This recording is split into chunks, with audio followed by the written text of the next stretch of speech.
Hi, everybody. Thank you for having me. This is quite an honor to see my friends and former competitors, and Rex Nelson. Good to see you, my friend. This really means a lot to Lori and Tyler and my sister-in-law, Pam, and niece, Anna. Arkansas is a place, as you just heard, where we started our family, Lori and I, and really started our marriage. And our two oldest daughters, who were born here in Little Rock, have now moved to Detroit, our hometown. So it's like I thought that was Detroit Tigers back there. Yeah. So our family's already making that circle back to Detroit, but it means a lot to be here. I really appreciate it. Before I go any further, I want to thank Dean Rutherford, an old friend and source of wisdom and the epitome of public service for inviting me here. And I want to acknowledge my friends from the AP and Rex. And I stand here thinking of some of our mutual friends, Bill Simmons and Joan Duffy in particular. Rest in peace, two of the greatest journalists I've ever worked with, who we lost in the last couple of years. So where to start? I think I'll start at the beginning. This is the first time I'm talking about this in front of my wife and son, so bear with me. The bluest eyes that I'd ever seen were puddled with tears when Lori told me I had to step up. She said, "You got to step up and get out on the road, spend more time with your son. You got to bond with your son.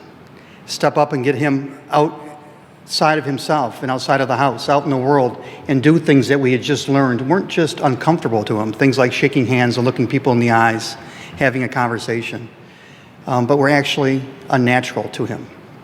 See, we had just walked out of the doctor's office and found out that our son had autism, that he had something called Asperger's syndrome, which is a condition in which the skills that a lot of us are born with, that most of us are born with, Tyler has to learn. Young Aspies have to learn. That's all right. I've done it before. Bill Clinton and George Bush both have chastised me for doing that. So, in the doctor's office, it was Dr. Minnie Quinn, when she gave us the diagnosis, she went through the characteristics of a young man or woman with Asperger's syndrome. And she talked about several things, including the fact that Tyler was having trouble with his dexterity, that he was a little bit clumsy. His hand-eye coordination wasn't very good. And I asked her, "Was that why he's not very good at sports, doctor?" And she kind of looked at Lori with a kind of a disapproving glance and said, "Well, that might be why he's not good at sports, Ron, but it's also probably why he doesn't like sports." At that moment, I realized I had turned my son's diagnosis into a scouting report, and that I had to get over myself and listen to my wife and spend more time with my son. So her idea, literally in that parking lot, was you're going to go out in the world, you're going to go out in this country, and you're going to visit presidential sites. You're going to go to presidential libraries and historical sites, because the presidency is what took you away from our family so long. Now the presidency is going to help you get connected with Tyler. Bond with him, get him outside of himself. What it started for me was a series of what Lori called road trips. I called them guilt trips. And it really got me to understand the whole idea of expectations, the expectations that all of us parents have for our kids. Now, these expectations are born out of love. They're rooted in love. But we really have to get a handle on what are these expectations, where do they come from, which are unique to our times, and how do they shape and misshape our children. And I'm going to just start with one passage from the book before we go off on the road trips. And I just realized I left my glasses inside, so. When a woman is pregnant, we say she's expecting a baby and filling with expectations. Log on to any mommy website and witness the longing. At this point, I don't have any concrete expectations on him, a soon-to-be Midwest mother told me in whattoexpect.com before contradicting herself in the next keystrokes. We expect him to be involved with music one way or another, since both of us were, and his dad still performs with local symphonies. Parenthood is a paradox. We all want the same things from our kids, a Virginia fireman told me, that perfect boy or girl. Parenthood is the last chance to be the person we hope to be. God bless you. Thank you very much. We want to I can't see, but I got good peripheral vision. We want to get it right. We want it to be perfect, and that's the problem. It's a hard slog between aspiration and realization. Most of us lurch between the dark and the light, between seething with injustice that Junior or Jane didn't follow the right path, our path, or get what they deserve, and chastising ourselves for the demands that we make. On one hand, we know our kids can't be perfect, but we don't accept it. This definition might apply, quote, having all the required or desirable elements, qualities, or characteristics as good as possibly can be. From their first breath, if not sooner, our dreams for our children are at least in the ballpark of perfect.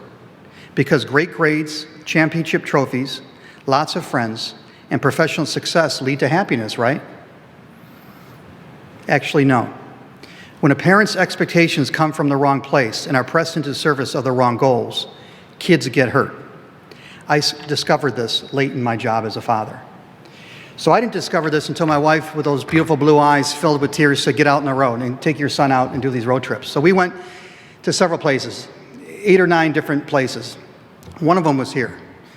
But the first one was actually at the White House.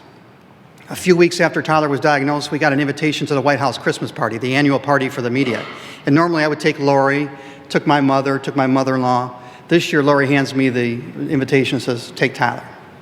So here, Tyler and I are standing in the East Room of the White House, in this beautiful red carpet beneath the gorgeous chandeliers, in this long line of blow-dry TV anchors and stuffy political columnists like myself, waiting to get our picture taken with Barack Obama and Michelle Obama. And for about 15 minutes, when he's not being interrupted by people trying to get him to eat bacon-wrapped shrimp, Tyler's practicing his handshake and hellos. Hello, Mr. President. Hello, Mr. President. Hello, Mr. President. Tyler's beautiful voice is one of the characteristics of an Aspie, a deep baritone voice, even at a young age. Hello, Mr. President. Hello, Mr. President. Hello, Mr. President. For 45 minutes, until the couple ahead of us are now being called. The Marine Guard announces their name, the pathway opens, and they walk in, and they're having their hands shaken, their pictures taken with the President and the First Lady. And Tyler looks up at me with the second most beautiful blue eyes you ever want to see and says, I hope I don't let you down, Dad. Yeah. What kind of father raises a child to say something like that? I wanted to tell him, there's nothing you can do, buddy, that's going to let me down. There's nothing you can do that's not going to make me proud of you. I wanted to be able to help him. I could tell he was in a lot of pain. I could tell he was really scared. But I couldn't. At that point, what happened? Well, Tyler walks up behind me. I grabbed the President's hand. The President asked me about my basketball game. We've played basketball before. He knows it sucks. So I said, it sucks, sir. I look again with that great peripheral vision that you just saw, and I see Tyler wrapping himself in this beautiful, gorgeous, big old hug from Michelle Obama. She's famous for her hugs, and she just wrapped him up like a blanket. And Tyler, this isn't easy for a guy like him, took that hug. And then he took the President's hand and shook his hand and said, hello, Mr. President. And as I turned around, and the 4 of us were posing for pictures, I write in the book, and I thought to myself, the problem here isn't autism. And it sure as hell isn't him. The problem here is me. I've got to figure out how to connect with him. I've got to figure out how to help him be the best he can be, not be the best that I want him to be. Another trip, we went to the Adams estate, the Adams family. John and Quincy Adams. By the way, if you want to know a really bad father, John Adams. Look at the letters he wrote to his son. What a bastard that man was. God. Some of them are quoted in here. But anyhow, if you ever go to Quincy, Massachusetts, or it's outside of Boston, I recommend you see it. There's 3 or 4 houses there, including the ones that the family started in, very small ones. And we're standing in one of these, it's called the Salt House. It's a house that I think John Quincy Adams was born in. And first of all, every question that Tyler asked the park ranger, either the park ranger didn't know the answer, or the answer he gave, Tyler was able to correct him. Tyler's asking all the questions, and at one point Tyler says, if I was something to the effect of, if I was 13 years old and I was John Quincy Adams and I was here then, is this exactly what I would have seen? In other words, is this exactly the house? And the guy said something like, well, yeah, this is an exact reproduction. And Tyler says, there's no such thing as an exact reproduction. That's an oxymoron. Which again, at 12 years old, knowing what an oxymoron is, I had to look it up myself. So I turned to him and I said, like a lot of his parents did, hey, shh. Let somebody else speak. Because he's the only child in this group. There's 25 other adults. Shh, let somebody else speak. I'm worried, kind of like I was with President Obama, that maybe he's overstepping. Maybe he's embarrassing himself. No, actually, I'm worried that he might be embarrassing me. Shh, let somebody else speak. So we go to the next house. It's the beautiful home that John Adams bought after he made a good living. I think it might have been after the presidency. So it's a really nice big mansion. And we're standing out in front of it in line. And this really old lady, I'll never forget, she was really had a hard time even turning around, but there was a point she wanted to make, and you can see she's in pain, and she turns around and looks at me, and she says, "Where's that young man who was asking all those smart questions?" And then she sees Tyler behind, remember this? She sees Tyler behind me, and she says, "Did you shush that boy?" I think, oh yeah, I shushed that boy. So there's so many lessons in this book, but in that one, what I learned was, I got to start seeing people, I got to start seeing my son, I have to start seeing Tyler through the eyes of others. I'm looking through him through the eyes of mine that are weighted down by the expectations I brought into parenthood, by the baggage I brought into parenthood, but my fears and my anxieties. She's seeing a bright, precocious, charming, funny, smart young man. Why am I not seeing that? So we went to a bunch of places. I don't want to bore you with all of them, so why don't I bring you here? After we did, 8 or 9 of these road trips, I told Lori, I said, "I think I'm done. Thank you very much, honey. You're exactly right. I learned a lot about Tyler. Tyler really taught me a lot about being a father. I really now understand. I have something I connect with him over. Spent a lot of time. Thank you very much. I'm done with this." And Lori said, "No, you're not. Why don't you see if President Clinton and President Bush will meet with Tyler?" I'm like, "What? Have you not read anything I've written the last 20 years? These two guys hate me. They're not going to let you do this." And they had nothing to gain from it, President Bush and President Clinton. They were both out of office. President Clinton had no idea Hillary Clinton was going to run. President Bush had no idea Jeb was going to run. They're not going to do this. Well, in a matter of a few weeks, we're here. Tyler's meeting Bill Clinton here. First, there was a news conference at the library, and we're in the back of the news conference behind the camera is a place that I kind of feel like at home. As a reporter, I've spent 30 years behind the camera watching presidents do their thing. But Tyler, for him, it's very uncomfortable. There's all these people around, all these noise, and there's the former president of the United States that he's going to now spend 45 minutes with alone. And Tyler says to me, "I can't do it." I said, "Tyler, you got to. Your mom really wants you to do this. You can do it. I know you can do it, buddy. And I know that he's going to make you feel really at home. Just give this a shot." And one of the bravest things I've ever seen is my son, any 13-year-old boy, let alone an Aspie, walking into the penthouse suite of Bill Clinton's library and sitting down for 45 minutes with Bill Clinton. So let me set the scene. First of all, Bill Clinton and I, two old guys, we walk in and we're staring out over the Capitol, talking about the Capitol, and we see the Arkansas Gazette building, which was his first campaign. We're reminiscing, and Tyler's kind of looking around the suite himself, waiting for these two old guys to get over themselves.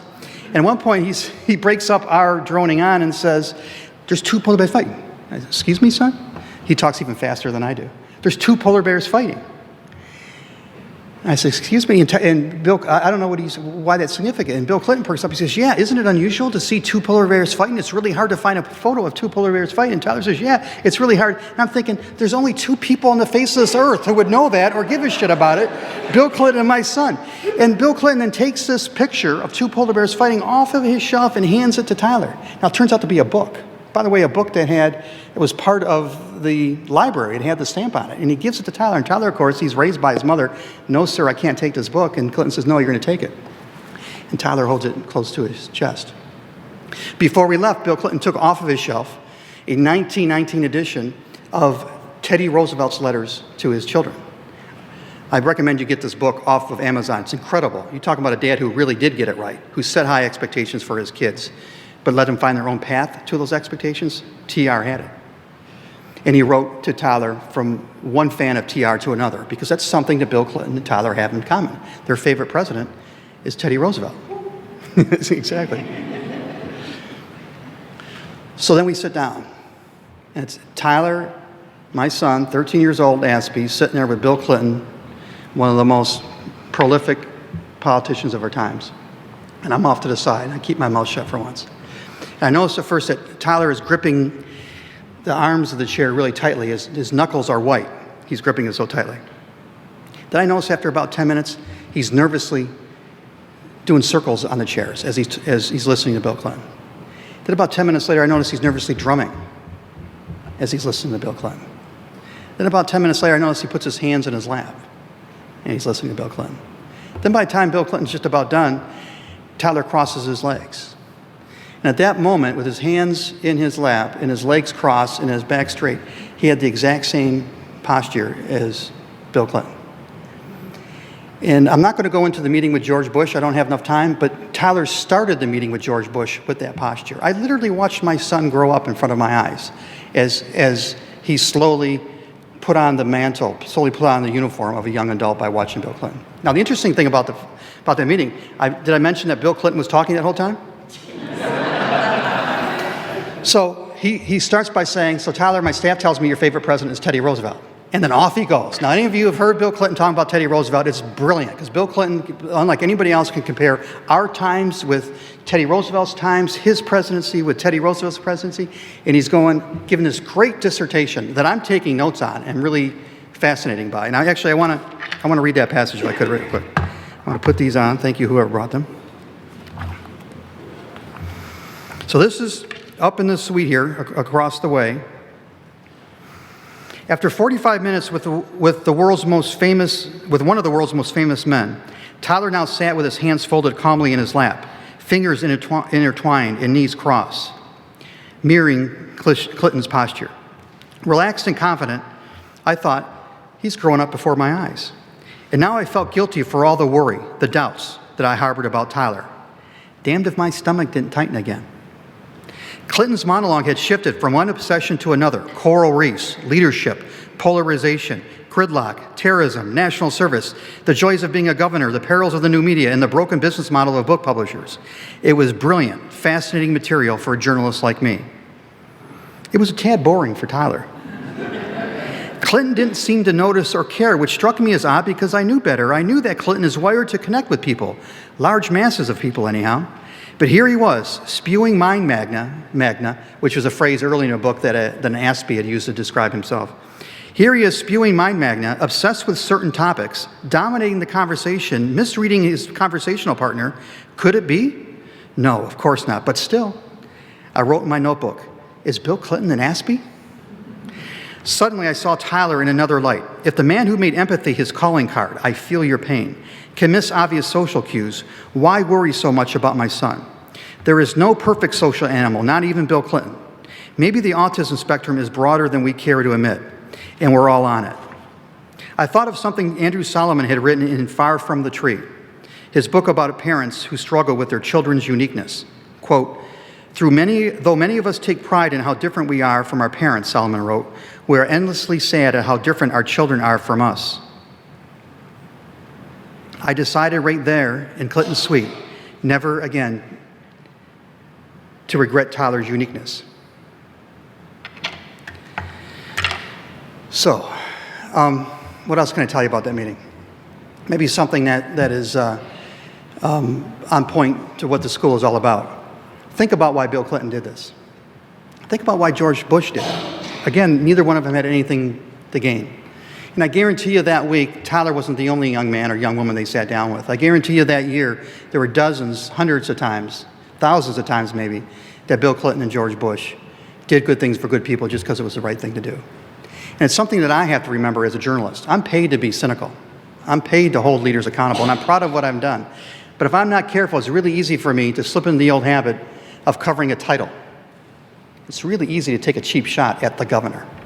Really easy to take a cheap shot at the CEO, the boss, the preacher, the mayor. But all these people we cover are human beings, and there's a certain sense of decency in almost every man and woman who gets into public service, who are getting into it for the right reason, that we as journalists can't forget. And for those of you who are going into this line of work, Austin, God bless you. Thank you. And don't forget how important it is. And don't forget how you can touch one person's life by doing something as simple as spending 45 minutes with them. And don't forget that public service is got to be defined, especially for your generation, bigger than elective office. And public service is bigger than serving in the state legislature, although thank you for the work you've done. Public service is what you're going to be doing as you leave the legislature to take the program on autism into the private sector. Public service is all the social entrepreneurship that your generation is doing right now. Your generation is doing things with the internet and connecting themselves with other people who have similar interests and creating micro-institutions, micro-forms of government that someday may evolve into a new way of campaigning, a new way of governing. So that's what I learned from Bill Clinton, was how powerful the jobs that you guys are thinking of getting into are. And I'll Personally, I'll always be grateful for what he did for our family. But don't forget what George Bush, what most of the men and women who are in this business, what they're really in the business for. So what I'd like to do is end with one more passage. This is in one of the last chapters, the one that focuses on George Bush. And it gets to maybe one of the broader themes of the book, which is acceptance. One of the things that parents need to do is accept their kids for who they are. This opens with a scene with Anna, my niece, who lives here in Arkansas and goes to Little Rock Central High. Why don't you stand up? Isn't she beautiful?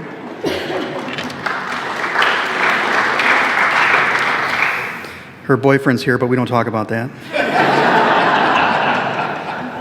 No, he's a nice young man. I have guns at home. I quote, "I've seen my niece Anna meet Tyler where he is." That's a phrase I talk about early in the chapter, meeting your children where they are. "I've seen my niece Anna meet Tyler where he is. They've always had an easy and authentic connection. And Lori thinks it's because Anna lets Tyler be. When they're playing video games, Anna is content to allow Tyler to call the shots. When he wants to play alone, Anna sits in the recliner next to his and quietly reads. He likes having Anna at his side, while at the same time not having to engage with her. She's not a threat to him. She's not a source of pressure upon him. Yet her presence makes Tyler less lonely. What did Anna's example teach me? The power of acceptance and presence. While wrapping up this book, I ended the habit of interrupting Tyler's quiet time in our basement, where he reads, watches comedians on the internet, or plays video games. Rather than announcing myself with a forced, "Let's talk," I began a new routine. I now come downstairs without fanfare and slip into the recliner abutting his, pull out a book or a newspaper, and quietly read. Tyler almost always smiles and nods his head. Sometimes he'll give me a, "Hi, Dad," with the practiced enthusiasm of an evolving Aspie.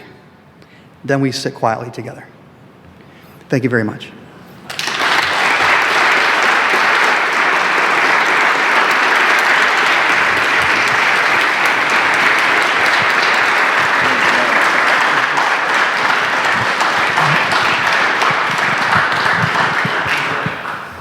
All right, let's. We've got Donald Trump.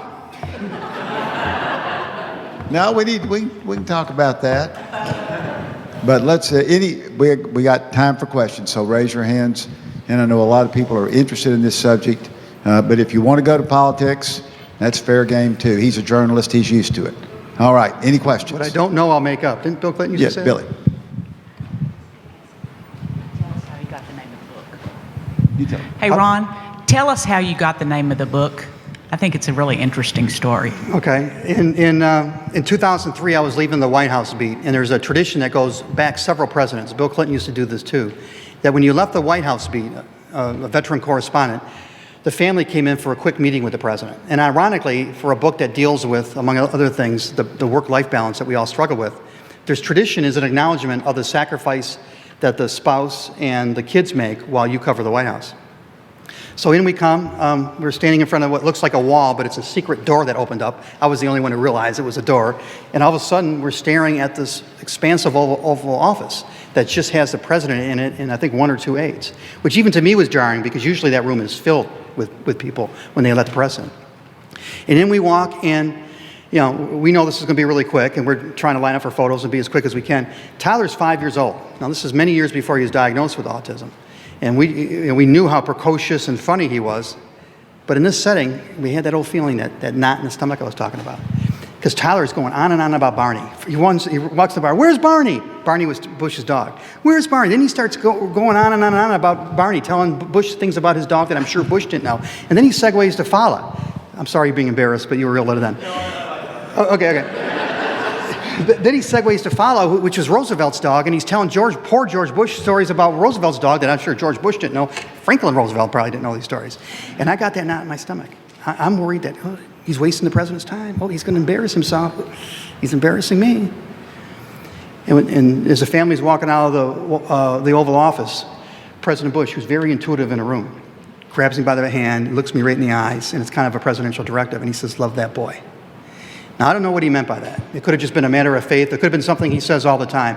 But I walked out thinking, he's telling me to love my boy despite the fact that he's quirky. Love my boy despite of his idiosyncrasies. It wasn't until a few years later, almost 10 years later, when Lori sends me out on these guilt trips. And I spend a lot of time with my son, and I'm talking to a lot of parental development experts, and I'm talking to a lot of other parents that, no, I got it wrong. It's not love my boy despite his idiosyncrasies. It's love my boy because of his idiosyncrasies. Love your girl because of what makes them different. Love your kids for their differences, because what makes them different is what makes them special. And that's why it's the title of the book. Thank you for asking. Good story. Great story. All right, other questions? Come on, don't be shy. Okay, Tyler, we're going to let you ask that question. Because none of us will get in trouble if you answer it. Okay, we got one right here. Yes, sir. I guess one question I have is, how much of a perfectionist would you say you were in your life? Did he ask how perfect I am, honey? That's a very good question. I don't know if I'm self-aware enough to say it. I'm awfully perfectionist when it came to my job. And I don't know if perfectionist is the right word, but very competitive. I always wanted to be first. I always wanted to be best. I was really driven by being as good as I possibly can be. I think I talked a good game as a father, and I really try hard to be a father, but I don't think I really was playing the part of being a perfectionist until Lori kicked me in the head and said, basically, start being more self-aware. And I think she might have wanted me to bring the same kind of energy and competitiveness to fatherhood that I was bringing to the job. I've never thought of it, though. What do you think, honey? She can't mention me in the word perfect in the same sentence as the problem. All right, Tyler, you got a question? All right. So, should I ask him about Donald Trump? Yeah. Okay. What about Donald Trump? Well, when he announced last June, I wrote that Donald Trump is the combed-over reflection of an angry America. And the reason I wrote that then was I was telling people then that no matter what Donald Trump does, if he flames out in a week, if he flames out in a month, if he flames out in 6 months, if he flames out after one term, if he serves 2 terms, it really doesn't matter. Because he's not the story. That's not what's going on out there, folks. This isn't about Donald Trump. It's about us. Yeah, I know, you're true. We live in a country right now where most Americans don't respect either party. We live in a country right now where we don't trust most of our leaders. We live in a country where all of our institutions are not adapting as quickly as we're being forced to change by a wrenching economic change, huge technological surge, big demographic change, and this new kind of warfare. That's forcing us all to change the way we live, and the institutions that are supposed to hold us together aren't adapting very quickly. And it's leaving us unmoored. It's leaving us anxious. It's leaving us scared and easily exploited. And this has been going on for 3 decades now, and Donald Trump isn't the first one to take advantage of this. And there's been some leaders who've spoken to this in a very aspirational way, and I would argue Bill Clinton did in '93 at the beginning of this era, and Barack Obama did in 2008. I would say Pat Buchanan would be an example of somebody who didn't do it in a positive way, and I would argue that Donald Trump is not doing it in a positive way. I like to say Americans are right, especially Trump supporters. They're right. They want change in the worst possible way, and they're getting it with Donald Trump.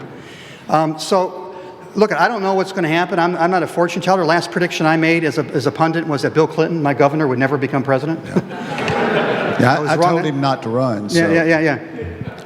But I know whatever happens this cycle, people are going to get angrier. People are going to get more upset. Because either Donald Trump's going to get elected and he's not going to get the things done that he claims he can, because he can't, or he's not going to get elected and a lot of people are going to think the game is rigged. And not just Donald Trump supporters, but look what's happening on the far left, Bernie Sanders supporters.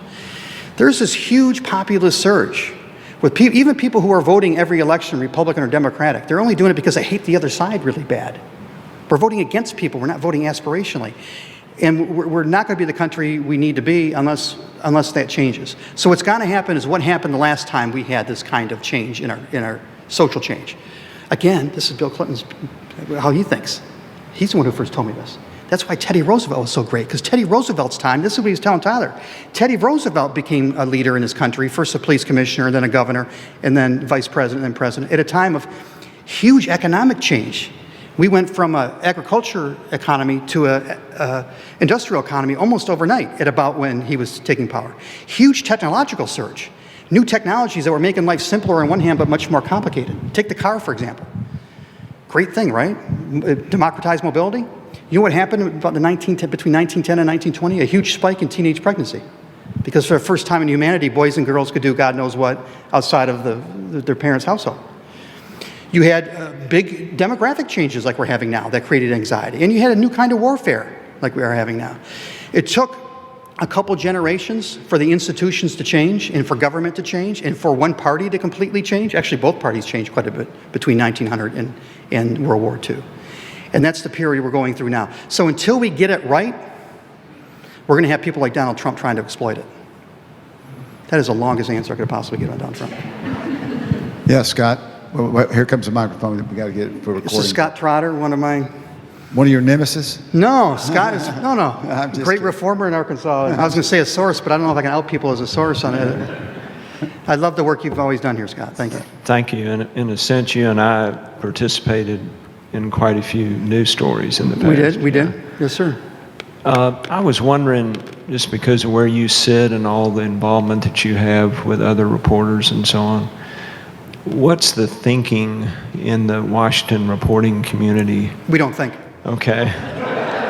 What's your hunch as to why it's taken the FBI so long to issue its report, make its findings on Secretary Clinton's email and related issues? And do you have any idea when that may occur? And number 3, do you think it's possible that at least one rationale that Senator Sanders is using with respect to staying in the race is that we don't know the answer on that yet? Yeah. And he would probably like to know that answer before he considers withdrawing from the race. I'll take him last first. Number 3, yes, that is one reason why Bernie Sanders is staying in, because he doesn't know what might come down the pike.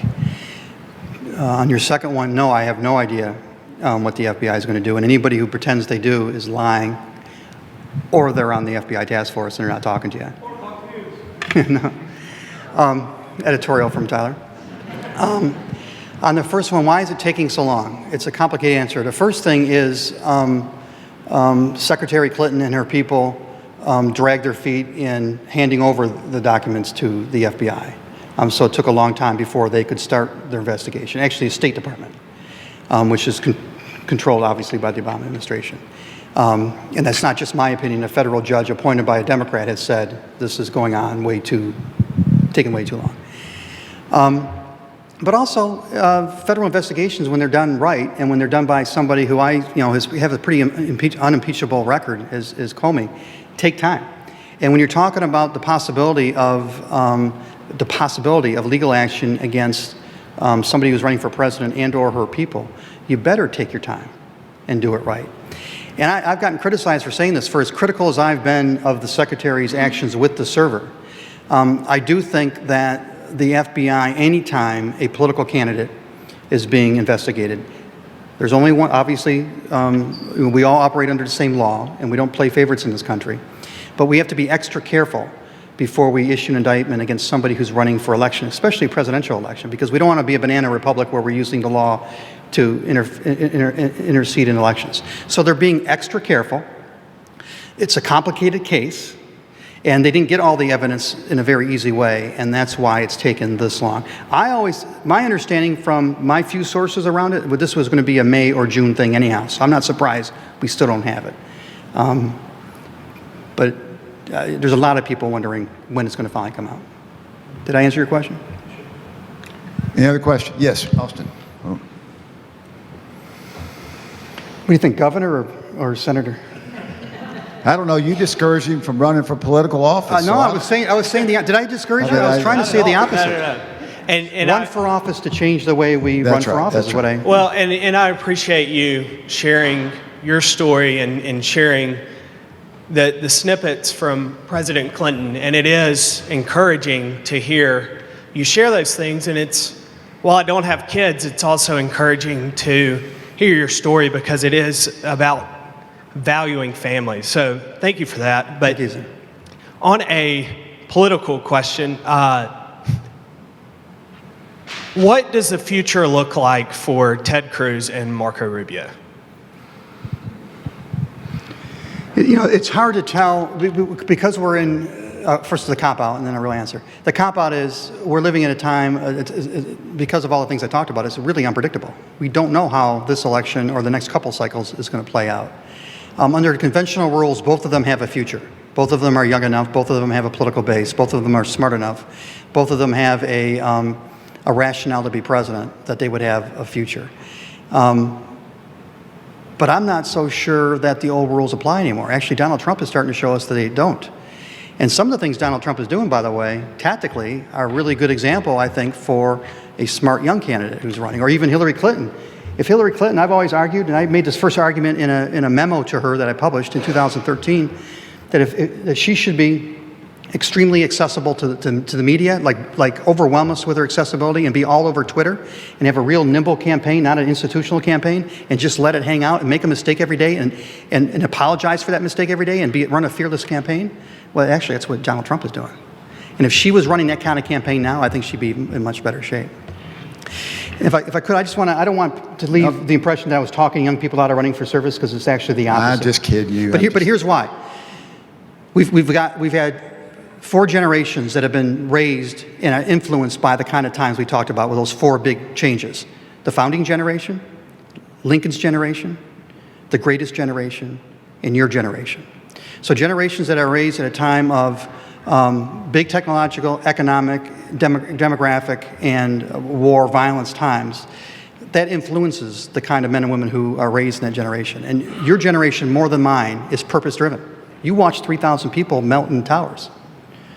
You watched your generation go off to war and not, a lot of them not come back. So you want purpose in the politics that you support. You want purpose in your work, in your workplace. You want purpose in your brands much more than my generation did. You're much less ideological. You're much more pragmatic.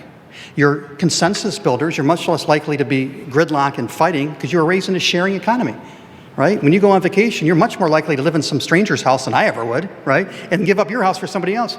We have kids who play video games with people from all over the world. They're sharing their video games. They're hacking the games together. That's the kind of ethic that's going to make you as leaders much more consensus builders. You're choice junkies. I like to joke, when I was growing up in Detroit, I loved country music, but I liked that one Bob Seger song, and I had to buy that whole album of 13 songs to get that one. Not your generation. You got 3,000 songs and you hit from 2,000 different artists, so you're going to put up with only 2 parties? And when neither one of them really functioning very well? No, you're going to get exactly what you want. And you know how much power you have through technology. And your generation is going to use technology. And you're seeking purpose in your politics to find other people who have the same motivation. And you're going to change politics, the way we run and the way we govern. I think in the way that the greatest generation, Lincoln's generation, did the founding generation. So yeah, get into politics, please. But don't get in to be another status quo baby boomer politician. Get in to blow it up and build us something better. Yes, sir, right here. Oh. And then we'll get you, Paul. No, but our recording system does. So. A question for you, like you were saying, as being a father, wanting your son to be very successful. Do you think our nation has got a greater problem today because of our expectations that we're supposed to do better than our parents, better than our grandparents, and so on, and of our political leaders? With social media out there, stuff is out there so quick. Most everybody knows who Prince is, and he's written for a lot of different people. But our expectations are that this guy is perfect in every way. And I've seen him in concert. He's very athletic, probably from jumping around on the stage, has injuries. It said that he was probably on painkillers. With various political people and their falls from having affairs and everything else, our expectations are that they're perfect. None of us are perfect. And I'm wondering if that's some of our problem today, that we expect so much I usually, one of my jobs is a scuba dive instructor. I also work for Cabot School Districts, help teach the construction classes. And to see some of our special needs students, when they actually get something, you don't always expect that. And when they finally get it, the smile on their face. So when you underpromise and overdeliver, I think you get a lot better out of it instead of you expecting so much and then you don't ever get it. You just hit the heart of the book. I take, with every chapter, I deal with an expectation. The first one is that we all expect our kids to be normal, whatever the hell that is. We expect our kids to be geniuses. Well, guess what? All our kids aren't geniuses. You know what the number one next words that come after when you Google, is my kid gifted? Or no, is my kid, the number one thing that comes up is gifted. All right, no, you should be, the response that we should be getting back from Google when we write, is my kid gifted, is, no, your kid's a gift. I go into a chapter just on that we want our kids to be popular. Well, actually, the social science tells you don't want your kids to be popular. That we want our kids to be superstars. They're going to be big baseball players, a quarterback, a ballerina star, a piano star. The one I didn't do, that you just touched on, is that we expect our kids to do better than we did. I know that's supposed to be the American dream, but really, is that what we should be expecting our kids, that they're going to do better? What is better than we do? Better economically?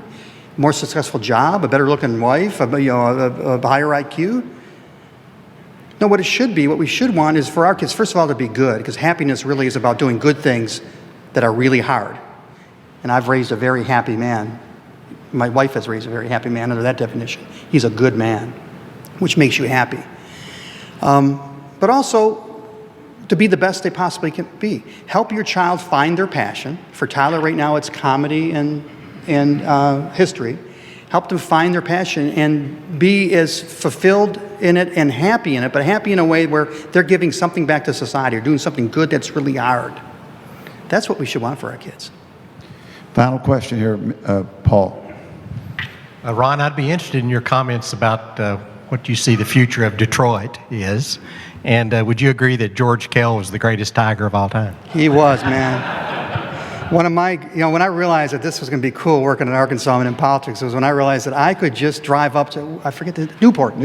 I could drive to Swifton and walk into George Kell's car dealership and talk to George Kell. And you people only knew him as a powerful highway commissioner. This was George Kell. Oh, and he signed, I still got the ball he signed. It was great.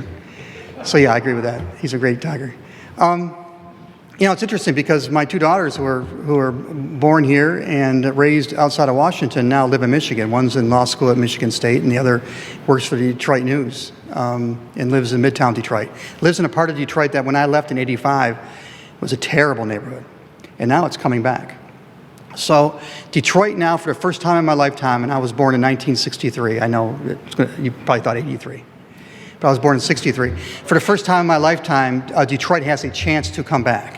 Now, it's only a chance to come back. They cleaned the slate economically. There's some really good work going on downtown and just north of downtown and midtown. They've identified the neighborhoods that they can slowly save.